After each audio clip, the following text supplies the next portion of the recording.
Tonight's talk is called Unfracking the Future through Developing Civic Technoscience. Please give a warm Santa Barbara welcome to Professor Sarah Ann Wiley.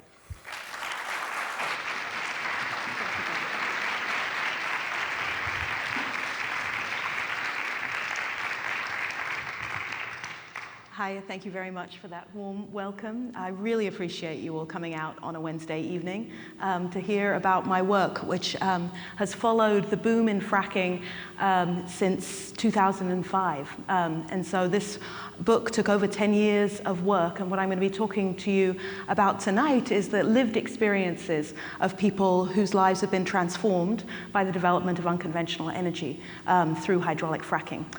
So hydraulic fracking was really promised to, and unconventional energy was promised to be this bridge fuel to the low carbon economy of the future, right? And what I'm going to describe to you tonight is how, rather than bringing about that energy revolution, empirically what we've seen as we have expanded unconventional energy across the United States is a re-entrenching of the two industries that really define our modern infrastructures: fossil fuels, so oil and natural gas, and petrochemicals. And what really interests me as somebody who looks at the chemicals used in fracking is the way in which this industry is sort of like a snake eating its own tail, producing, I've made a handy little demonstration for you guys of this, a Mobius strip in which we have unconventional energy that was sold as increasing methane production, so increasing natural gas, but it's also very effective in increasing oil production. So we've seen a dramatic production in oil over the past 20 years, which is actually increasing climate change through both the powerful fugitive methane emissions, which is 84 times more intense as a greenhouse gas than carbon dioxide, and also the increase in the production of oil, which has made the US the world leader in oil production in 2014, beating out Saudi Arabia. And really changing, I do have a pointer, really changing the dynamics of global energy production and bringing oil and gas wells to within a mile of 17.6 million American homes. And so while it was sold as really producing this bridge to a low carbon economy, what we've actually seen is a boom in both oil production and in another industry that's downstream of oil production, and that's petrochemical production. So I'm going to talk about the chemicals that are used in fracking and the way in which fracking has dramatically reduced the cost of producing some of the key feedstocks for petrochemicals, so which is ethylene. And we're going to be looking at how these two industries, these two twin toxicities of late modernity, climate change and endocrine disruption and toxic contamination, where we each carry a body burden now of about 200 to 300 different synthetic chemicals, many of which have never been tested for their ability to interfere with our hormonal systems and disrupt how we develop in utero, how our immune system develops, how our reproductive system develops, and how our neurological system develops. And so this industry, rather than bringing about a revolution, has really re-entrenched both the oil, gas, and petrochemical industries, and aggravating these two twin toxicities of contemporary life, climate change, and endocrine disruption and toxic contamination. And so I'm going to be describing how did that happen? How did we not analyze the overall life cycle impact of beginning to produce energy in this way in over 30 states? And what role did academic institutions play in that? So I'm really interested in the way in which this industry was animated by a long investment, both from federal support and from academic and corporate collaborations that have built very intense technical infrastructures that have let us identify oil and gas reserves all over the world, but at the same time created structural blindnesses to the environmental health impacts associated with extracting our energy resources in this way. So I'm going to be describing these extractive research economies that have been developed and kind of underlie the practice of actually physically extracting oil and gas from these wells across the country. Each of the red dots here is an oil and gas well drilled since 2000. And the profound research holes, the sort of information vacuums that have been generated to allow this boom to unfold, and how in combination this is producing what I describe as that fracking Mobius strip, where we're actually rebuilding or reiterating on common themes of modernity. So let's get back to basics a bit here. What is unconventional energy? What is hydraulic fracking? So hydraulic fracking is a way of accessing oil and gas from what's called an unconventional reserve. In a conventional reserve of natural gas or oil, the oil is trapped under a non-porous capstone. And so, to get oil out, you just needed to drill a hole into it, and the pressure itself would release that oil and gas to the surface. In an unconventional reserve, you can imagine the oil and gas is in sort of like a sponge, just holding water. And it's not under the same kind of pressure. And so in order to get that oil or gas to the well, what we have developed over 30 years of federal and company investments is a way of injecting large volumes of fluid, and I mean very large volumes of fluid, 1 million gallons or so, at very high pressures underground. We're talking thousands of feet underground, at pressures enough to create a mini seismic event that creates fractures in that sponge, the coal bed or the sandstone that's holding the natural gas or oil, to create routes for that resource to flow to the pipeline. And those routes are propped open with small bits of sand called proppants. Now, the sound of this happening is quite profound. To create the kind of force that's going to produce this mini seismic event, you have the equivalent of 23 tanker truck engines starting up simultaneously to create the kind of pressure and force required to get this fluid underground. And so the combination of hydraulic fracking and horizontal drilling has completely changed the terrain of resource extraction. So rather than just searching for the spot where oil and gas is, apparently it's louder here, you can now sink a well into anywhere in this band and force it to produce. And so wells are fracked from 3 to 40 times in their life cycle. On average, wells in the US are fracked 10 times. So we're talking about 10 million gallons of fluid for a single well. And when you start to think of the scale of that waste stream, it's just extraordinary, the amount of water used in this practice. So this to give you a sense, this is an 18-wheel truck, and these are evaporation pits of waste fluid from Colorado when I was doing research there in the beginning of the boom in 2006.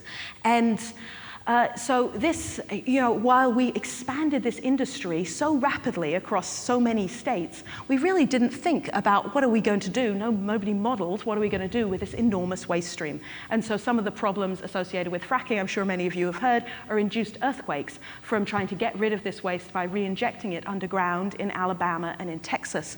But for communities who live around these new ponds of industrial waste, people started getting sick, developing rashes, developing nosebleeds, wondering what's being emitted from these open-air pits. And back in 2004, 2005, there was no federal monitoring of fracking, no federal monitoring of the chemicals used in hydraulic fracking because of an industry exemption from the Safe Drinking Water Act that was achieved with the 2005 Energy Policy Act. And so this act, basically, this exemption basically meant that while we have expanded this industry so dramatically, we really have not been monitoring what is being used where and whether or not it's impacting regions of underground drinking water or usable drinking water. So one of the things that really interests me academically is the way in which we have these enormous information gaps but this industry is driven by information technology. So the process of fracking, or the process of unconventional energy extraction, begins with the gathering of seismic data in what I describe as extractive research economies, where these are some images of the information system that animates Schlumberger, one of the 3 leading oilfield services companies. And oilfield services companies provide hydraulic fracking. Halliburton is the 2nd leading oilfield services company. And these boats here show the water-based seismic imaging that's done by Schlumberger. And these are the largest moving man-made objects on Earth. They actually tow streamers of 124 kilometers with little sensors on them that gather data about the subsurface based on sound waves that are pinged into the ocean floor. And that data is then sent through satellites up to Schlumberger's private satellite network into supercomputing hubs in Texas, and then rendered into 3-dimensional and 4-dimensional virtual reality models. So this industry started using virtual reality in the 90s to create VR experiences from offices in Houston, in Tokyo, in New York, in Paris, where people who are, oil majors who are planning oil and gas extraction can walk through these maps of the subsurface and imagine and begin to plan for the extractive process. So we have built a globe-spanning architecture to extract seismic data. On land, we have planes that drop sensors from them and specialized equipment called thumpers that come in and thump the land to generate seismic data. And this has also been supported by the US federal government. But what's really interesting to me is the way in which people who live on this surface, who are most impacted by what's going to happen as oil and gas extraction unfolds, are entirely left out of this process. That data is kind of extracted from beneath their feet, and then they are left out of the process of deciding what's going to happen next, of beginning to change regulations to make it possible to drill in suburban Cleveland, for instance. So I wanted to just segue into a story of what it's like as a landowner who, in general, experience the beginning of hydraulic fracking or drilling near them as a surprise. And this is a woman who I first met, one of the first people I met in the Colorado gas patch, Laura Amos, who was approached in the late 90s by a company that had owned the mineral rights beneath her property. And Ballard Energy basically showed up and said, we own the subsurface here. We're going to be drilling to extract gas. And at that time, there weren't actually surface rights agreements in place in Colorado. So Laura had very little option but to let them come onto her property and drill. And so her sort of whole rural area of Colorado was transformed by this drilling. And she didn't think much of it at this point. She didn't identify as an environmentalist. Laura leads wilderness hunting trips for business people at this time. She's actually a mountain lion bow huntress. And was really not somebody who was anti-fracking or anti-oil and gas in any way until her water well exploded in 2001, coincident with a fracking operation at a well near her property. And her water exploded and started coming up gray and goopy and was shot through with methane, about as much methane as water can hold. And the company said, well, we're not responsible for that, but started providing water until the visual contamination subsided. 3 years later, she developed a rare form of adrenal tumor. And again, she didn't necessarily connect this to chemicals contaminating her water, potentially associated with fracking, until she was reading online, because she had become an activist around oil and gas after this point, because her water's been contaminated, her property values declined, she's worried for her daughter's health, she's worried for the safety on her farm.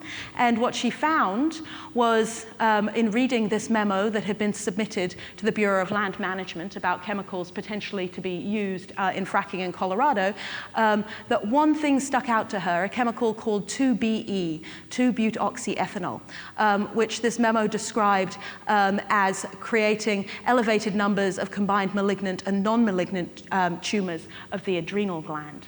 And she had a moment. Could my adrenal tumor be related to contamination of my water? And so she looked at who had written that memo, and little did she know, it was written by a world-famous environmental scientist, Theo Colborn, who happens to live also in rural Colorado, in Pioneer, a mining community, and she works on endocrine disruptors. So Theo Colborn is a really interesting scientific figure. She did her PhD when she was 50 and made all of these really groundbreaking discoveries in her 60s, linking the problem of synthetic chemicals in the Great Lakes to all sorts of endocrine-related health problems that the sort of top-order predators in the Great Lakes were having.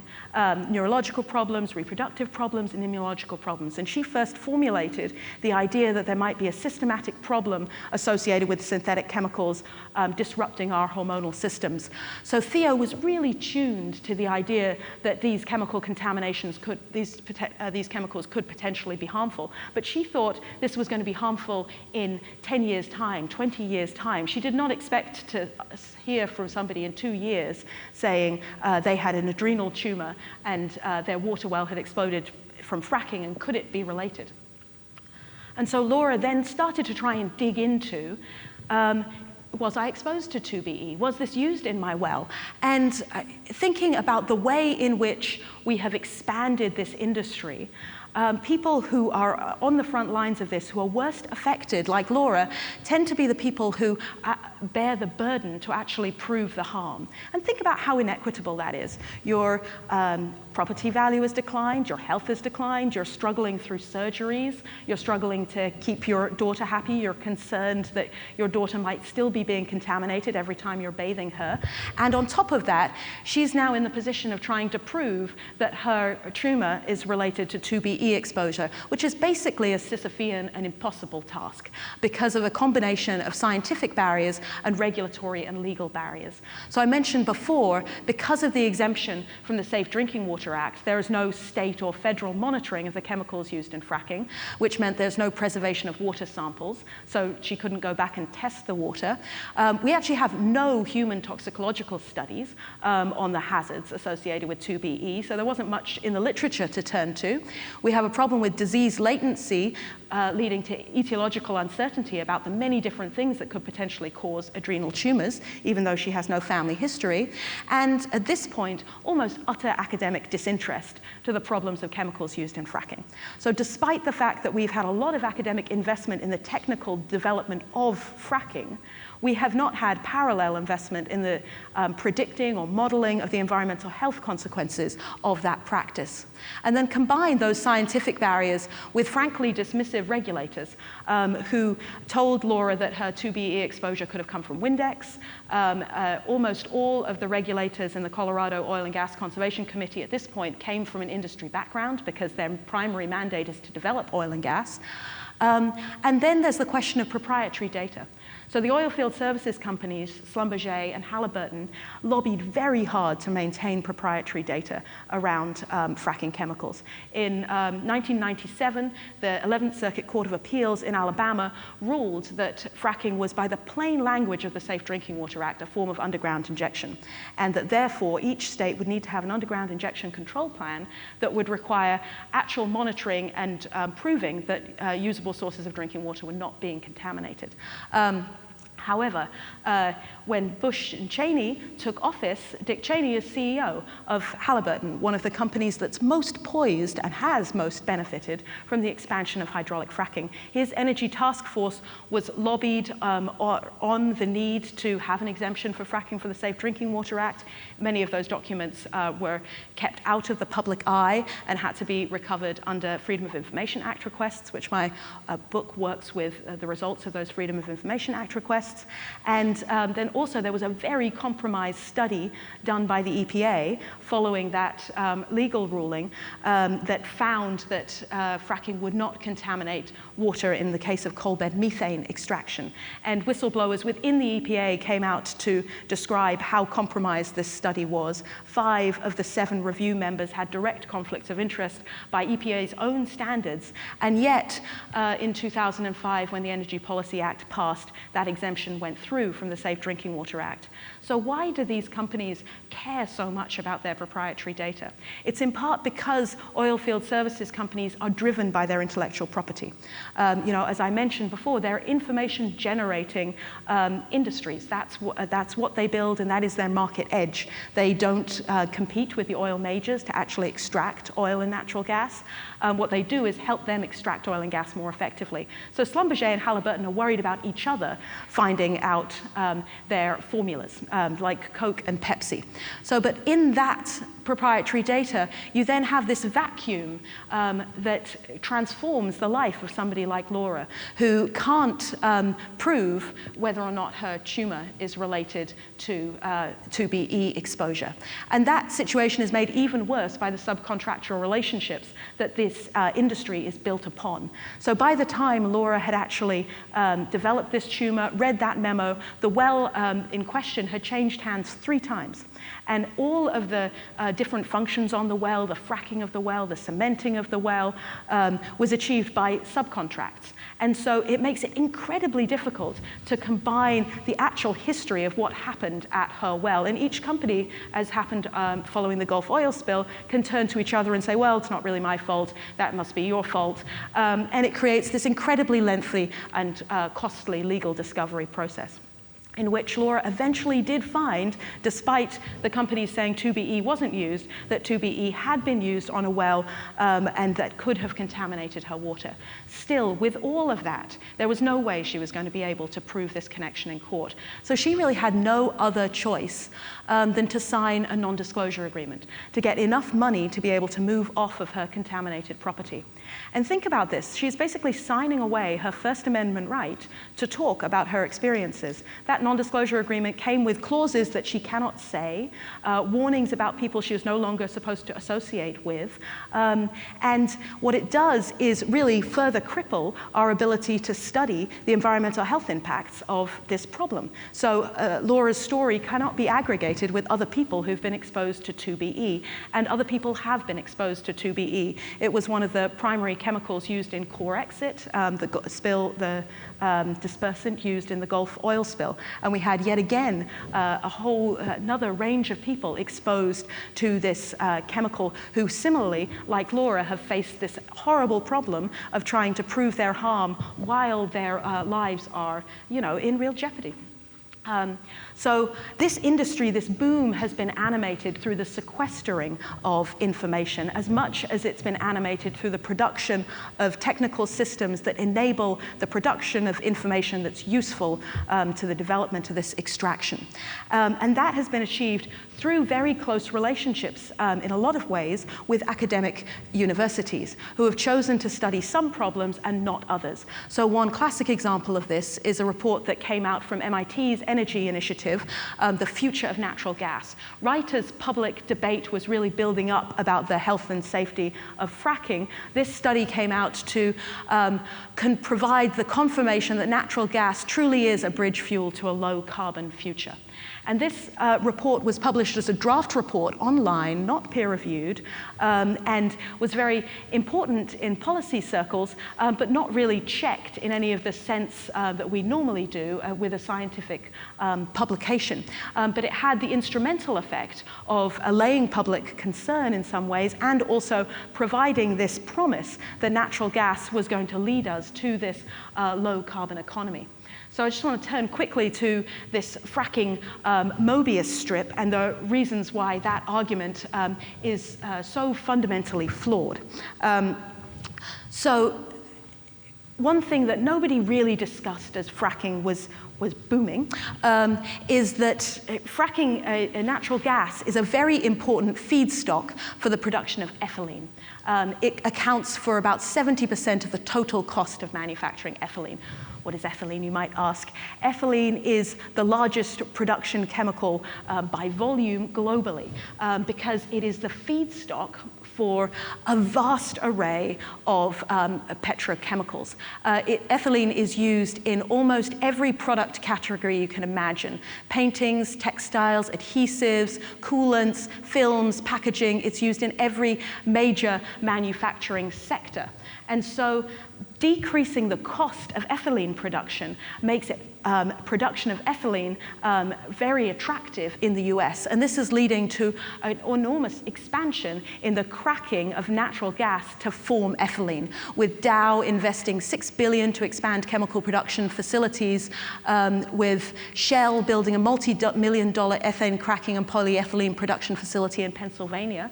So we now have Pennsylvania emerging as a chemical production hub, sort of similar to the Louisiana Chemical Corridor, which is associated, as many of you probably know, with many environmental justice concerns.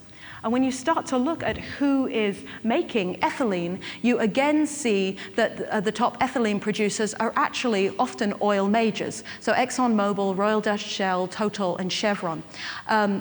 And these are the industries that are really poised to benefit from the low cost of manufacturing ethylene. So we now have this very chemically intensive practice, and what chemical is used, manufactured with ethylene? 2-butoxyethanol, where we have a consumption of these chemicals and a production of these chemicals that is forming like a snake that eats its own tail. And so beyond the boom in petrochemical production associated with the growth of fracking, we have the boom in oil production. So while this was sold as a bridge fuel to producing much more natural gas and producing a low carbon economy, really nobody talked about the fact that this is just as effective in extracting oil. So what we have seen is a dramatic increase in the production of oil in the US. Toward the Obama administration, domestic oil production increased by 88%, the largest increase in oil production under any administration in history. So at a time when we start to live the realities of climate change, what we're actually seeing is a reduction in the cost of oil, in the cost of oil-dependent products that's causing a reinvestment in fossil fuel-driven infrastructures by major banks. So in the past 3 years, the world's largest investment banks collectively invested $306 billion in extreme oil. The top 25 banks invested 9 times more in fossil fuels than in renewables from 2004 to 2014. Now, these are investments. They expect to get a return on them, right? They expect these to be profitable. And so what we're building is a financial commitment in our financial markets, in our pension funds, to profitable fossil fuel futures and an infrastructure to support that. So things like the development of the DAPL and the recently stopped Keystone pipeline, on the promise that this is going to provide more jobs. But this infrastructure is also going to demand more oil, right? You're not building a pipeline to not continue to use it. So rather than transforming our energy economies, what we've seen with fracking is actually a retrenching of these industries that are as wealthy and long-lived as nations. But also at the same time a disabling of the ability to really study these industries from a social and from an environmental health perspective. So how do we really start to grapple with these industries? Do we need to create departments of Exxon studies, of BP studies like we do when we think of other culturally persistent forms like nations? So I'm just going to switch gears a bit now from this sort of depressing and we'll never get out of fossil fuels theme to thinking about what we could do. How can we build alternative technical and scientific infrastructures that produce different kinds of economies, different kind of socialities and different kinds of politics? What I describe as a civic technoscience.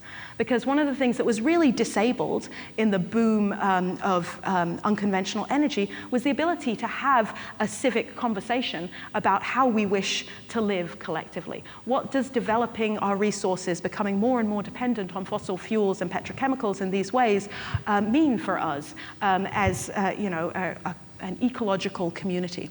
So I'm going to go through a set of possible tactics as quickly as possible.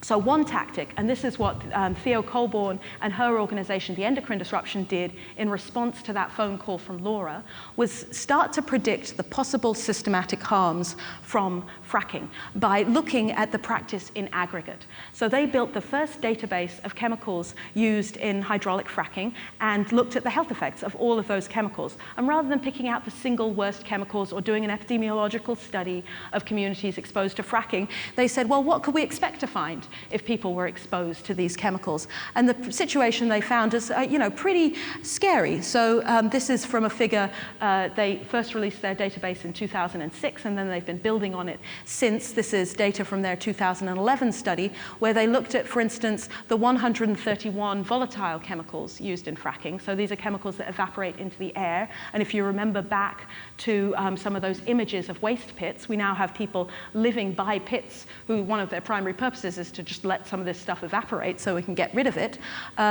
You see in gray here the number of chemicals that are associated with brain and nervous system effects. So almost 90% of them. Above 90% of both the volatile and the soluble, the ones that dissolve in water, are skin sense organ toxicants. So what they did was look across all of these different organ systems, and you can see endocrine disruptors here. They predicted that about 40% of them could be endocrine disruptors. And this database had a really transformative effect on the public conversation around hydraulic fracking. It helped stimulate the first congressional debate about the health effects of fracking, Waxner, Markey, and DeGette's investigation into fracking fluids. It informed Josh Fox's decision to begin making gas lines when he read about their research with the Damascus Citizens Alliance. And crucially, it actually let the EPA begin to investigate potential water contamination associated with fracking because it turned up so many chemicals that were listed and regulated under Superfund laws.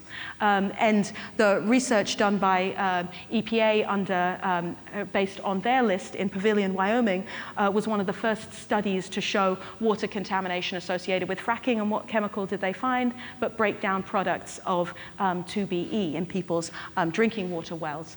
We can go into why that was never released into the public in discussion, if you like.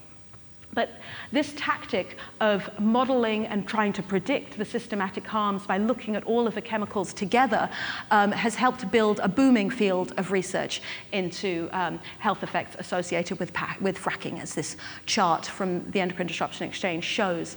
And so now we've had 6 epidemiological public health studies to demonstrate that people who live in close proximity to oil and gas wells have an increased incidence of childhood leukemia, asthma attacks, congenital heart defects, low birth weight, and preterm birth compared to people who don't live by unconventional oil and gas production. I'd like you guys to sit and think for a second about what this means. This means that we have let 6 communities develop this set of illnesses in order to prove that this is harmful.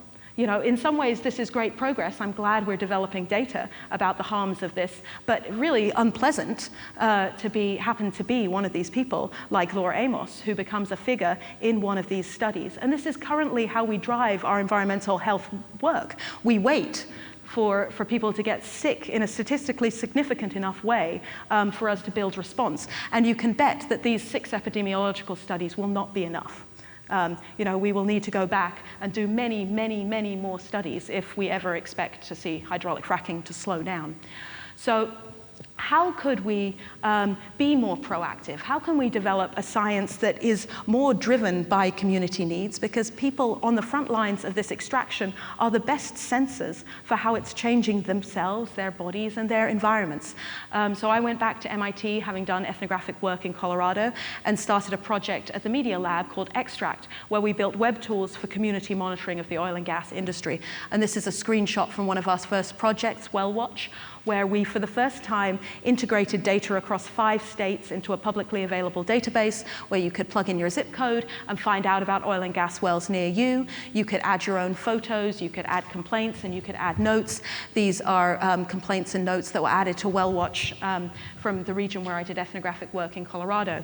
And people use this for all sorts of different things. They used it as diaries of their exposure experiences, which is really helpful because now they've got a time and date stamped thing saying they had this experience experience on this day, so it helps create for them a legal record. It also helps create a sense of community.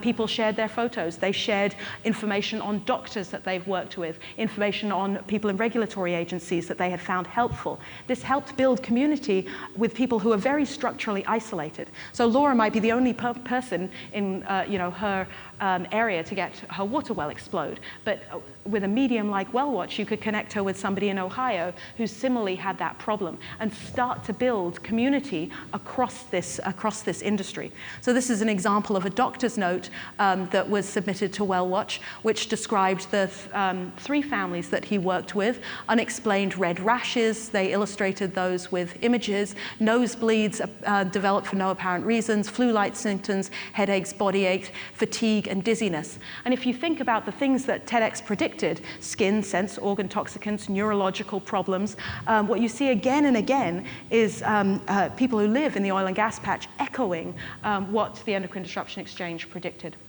So beyond gathering people's stories, beyond starting to build open source systems where we can help build community and research at the same time, how can we increase the ability of people on the grass at the front lines of this to gather their own data?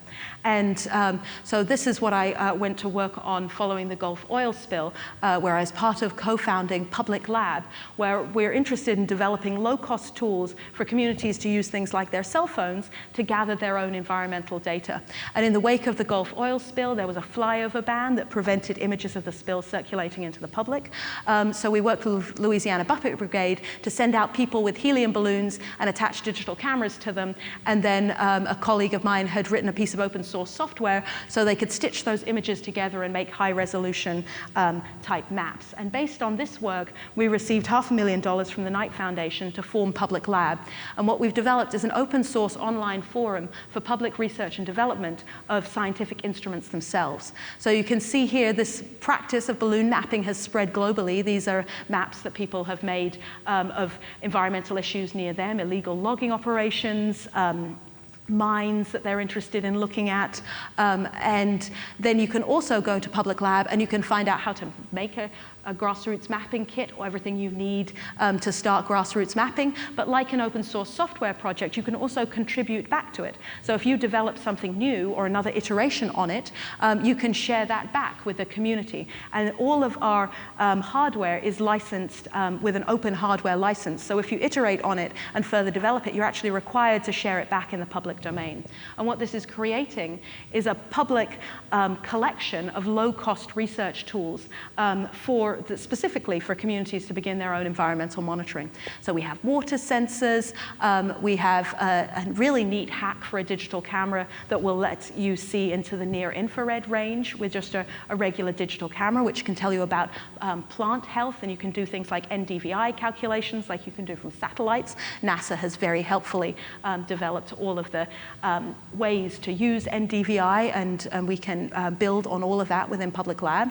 We developed a spectrometer attachment for your cell phone, so you can start to investigate what you might find in a solution. And my lab at Northeastern has been developing a low-cost way of mapping hydrogen sulfide, a neurotoxic gas that's also produced during natural gas production. So working with such tools, you can actually kind of change the dynamics of research to make them more community-driven in a way that provides actionable data and actually builds research communities. So just a small case study on that. Is anybody from Chicago? Chicagoans in the audience. This is the southeast side of Chicago. This is the Calumet River, historically a center for steel production. And this big black pile here is a pile of pet coke waste, which is a byproduct from from refining of tar sands. And it's actually shipped to China where it's used as a low-cost fuel. But it also, before it heads out there, was blowing around the neighborhoods in southeast Chicago, spreading particulate matter all over the place. And the community here had been used to seeing these enormous black piles and thought that these piles were just coal, like the ones they were used to. But it turned out this was an entirely new product that the community really hadn't been informed of at all as this started to be stored along their along their neighborhoods. And so they wanted to take their own images of these pet coke waste piles. So a student of mine and a colleague of mine from MIT went out and trained them in how to balloon map. And they organized community events where they brought kids out, they brought interested community members. People came out because they're flying an enormous balloon. It's kind of obvious that they're doing something to find out what they're doing. And so these research events became community generating events. And then it provided data, these images that they could take themselves of these waste pits that they could use in their social media campaign, that they could take to town hall, where they could illustrate what these waste pits actually look like. And you can see how close this is to people's homes. And this was a small part of a very successful campaign that has resulted in the banning of pet coke storage along the Calumet River and the Koch brothers closing this facility. And their community organizations, the Southeast Environmental Task Force and Ban Pet Coke, have continued to use citizen science in their later campaigns. So now they're using citizen science to look at manganese, which is spreading in the community because it's stored also along the river. So we can create more performative forms of data gathering that let communities generate immediately actionable data. And a photo is a very useful kind of data. So another big hole around oil and gas extraction is the production of hydrogen sulfide, which is one of the leading causes of workplace injury in the US. There's no mystery that this is toxic. It can knock you out and kill you at high enough doses. And if you work in the oil field, then you're going to be trained on what it means to be exposed to hydrogen sulfide. You might be wearing a monitor, and you know what this gas is. This is the kind of warning that communities get, a sort of rusted out sign with a chemical name on it that really doesn't tell them anything about this risk. And so it's not just that we haven't developed a kind of an infrastructure for gathering data from the grassroots. We also haven't developed the right kind of instruments for community-based research. So when you look at the instruments we've developed to study hydrogen sulfide, for instance, they're designed for occupational uses. They're designed for somebody to walk around and take point samples. And this is a gerometer. It costs about $15,000. It's the industry gold standard instrument for detecting H2S. But really, this is not a design that is accessible for communities or that represents community exposure experiences. So we've been trying to fill that gap by using a super low-cost approach of using photographic paper. So hydrogen sulfide is a corrosive gas. If you remember back to that picture of the oil tank, you could see all sorts of corrosion on it, and that's because H2S is corrosive, and photographic paper has a very thin layer of silver in it, which corrodes. And so it's actually a very useful way of looking at how much hydrogen sulfide there is in the air by seeing how much photographic paper darkens with exposure to H2S-laden air. So this is a control sample of photographic paper on a well in Wyoming. This is an oil well in Wyoming. These are two waste pits of produced water, and they discharge into their riparian system, and it's supposed to discharge clean.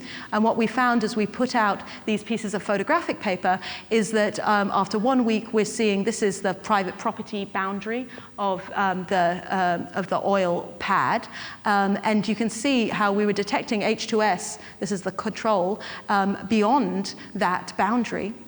And then particularly over 1 week, we saw a little bit of a darkening around the discharge canal, but after 3 weeks, we saw this really intense darkening around this discharge canal. We also took a grab sample at this location and found 48 parts per million of H2S. So currently, the industry is only supposed to have regulation in place for accidental releases of H2S. But what we found just looking in this one location in Wyoming is that this is not a case of accidental release. This is a case of chronic and routine release of H2S from this kind of site. So how can we develop tools that provide what I describe as data-rich images, where it doesn't take a PhD to read that it's darker in one area than it is from another. And each of these photographic paper canisters costs about 35 cents. So you can do this entire project for $20. And so building on this preliminary work in Wyoming, what we've been doing now is testing the photopaper canister methods in places where H2S is regulated and comparing it to locations where it's not regulated. So we've worked in a major municipal sewage treatment plant and placed these canisters in a room where if you're working in there, you're supposed to be wearing a monitor for H2S, where there's alarms for H2S, and the air is scrubbed clean before it's released to the atmosphere, and then comparing it to the levels that we see in people who live around oil and gas wells, and built an integrated corrosion scale where we can look at how severe the corrosion is and compare what we find in people's properties to the level of corrosion that we're seeing in that regulated space inside the sewage treatment plant. So in recent work that we did in Saskatchewan, Canada, we found some homes where outdoor samples, all of our indoor samples were nicely not contaminated, but we had outdoor samples way above that average in that sewage treatment plant. And what this does is raise that question of, we know how to control hydrogen sulfide. We know how to train people in this risk, and we know how to manage it. And if we can manage it here, why can't we manage it around oil and gas extraction? And this kind of data, similar to the TEDx database, kind of forces the industry to come to the table with its own data to respond to the data that the communities are generating.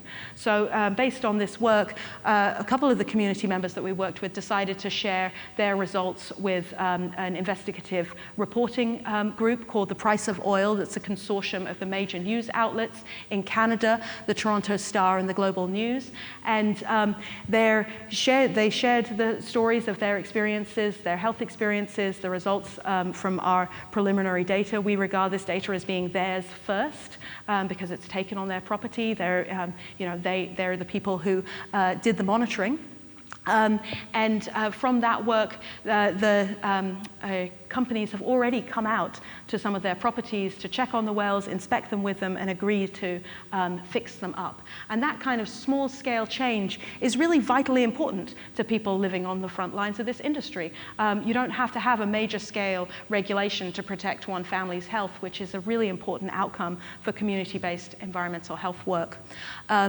So it seemed like under the Obama administration, there was real steam forming behind a movement towards citizen and community-based science. Public Lab was invited to the first White House Maker Faire, and right in 2016, the National Advisory Council to the EPA released a report, Environmental Protection Belongs to the Public, a vision for citizen science at the EPA, which called for embracing citizen science as a core tenet for environmental protection, investing in citizen science for communities, partners, and the agency, enabling the use of citizen science data at the agency, and integrating citizen science into the full range of work at the EPA. And so this was a really sort of promising moment where the EPA has actually been testing citizen science tools and really trying to think about how can we bring environmental data generated by communities into our environmental regulation. Unfortunately, that landscape changed sort of profoundly with the Trump administration. So the next tactic that I wanted to talk about, beyond changing the kinds of instruments we use, developing community forms of science that are performative, building networked databases to gather grassroots stories, is thinking about how we can network academics to work collaboratively to study systems. We really have a tradition within the Academy of single-authored work often, and when it comes to studying environmental problems, a single author is never going to be enough. We cannot grasp these problems like climate change, endocrine disruption, or the influence and dismantling of environmental protections by ourselves. And so I've been part of organizing the Environmental Data and Governance Initiative, which is a coalition of over 175 different academics and nonprofit groups and really dedicated volunteers who have organized these data rescue events across the country. Our aim is to respond to the dismantling of environmental protection at the federal level, and to also offer new visions for what a more proactive, justice-driven environmental protection could look like, that we call environmental data justice. And we started that work by organizing public events for people to come and copy really important federal data for proving things like climate change, for looking at endangered species, the kind of the toxics release inventory, the kind of data that's absolutely crucial to making any kind of environmental justice claim. So we organized 60 or more of these events, and people came in just to spend a Saturday downloading federal data sets, transferring them to the University of Pennsylvania Library or the Internet Archive, and really making a statement that this data was produced with public money, it's been publicly funded, and it belongs in the public domain. So here's a map of our data rescue events across the country. And we also initiated monitoring of federal websites. So we monitor 25,000 federal web domains to look for changes in words like climate change, environmental justice, and we've informed over 120 news articles in our first year at major publications like the Washington Post, the New York Times, and the Guardian, showing how climate change and climate change research is being edited from federal websites, to the degree that the EPA's own climate change resources website is no longer being updated, and we just had a report saying it looks like they're never going to put these resources back on the EPA's website dedicated to climate change. And this is supposed to be our agency leading the protection of our environment. So beyond monitoring these websites and working with a network of journalists to share the changes that we find, we've also been writing these rapid academic publications that are peer-reviewed in the sense that we send them to peers who write open reviews about them, and we share those reviews with the publication. But rather than waiting for these to go through a scholarly cycle of analysis, we've been publishing our findings first and then submitting things for peer review following that. So this is a series of reports that I co-edited, EPA Under Siege, Pursuing a Toxic Agenda, and Changing the Digital Climate, which track the ways in which the administration has already, creating conditions for increased environmental injustice, is already engaging in climate denial in federal websites.